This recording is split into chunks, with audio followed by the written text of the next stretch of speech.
উনি যেদিন শহীদ হলেন ওই দিন আমরা উপজেলা প্রশাসনের পক্ষ থেকে উপজেলা নির্বাহী অফিসার মহোদয় এবং আমি আমাদের বাড়িতে গিয়েছিলাম, ওনার পরিবারের সাথে দেখা করেছি, ওনার পরিবারের প্রতি আমরা সমবেদনা জানিয়েছি। যদিও আসলে এটা একটা অপূরণীয় ক্ষতি, আসলে সমবেদনা বা সান্ত্বনা দেওয়ার মতো ভাষা আমাদের নেই।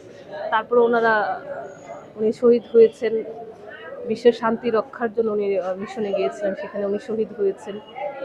বিশ্বের শান্তি রক্ষার জন্য উনি কাজ করছিলেন। তো এইভাবে আসলে উনি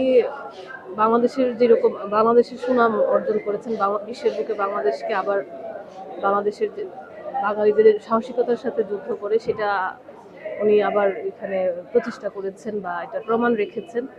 বিশ্বের মানচিত্রে বাংলাদেশের মুখ আবার উজ্জ্বল করেছেন। একই সাথে উনি আমাদের যে সেনাবাহিনী আছেন তাদেরকেও গর্বিত করেছেন। আর তার পরিবারের পাশে সবসময় উপজেলা প্রশাসন রয়েছে।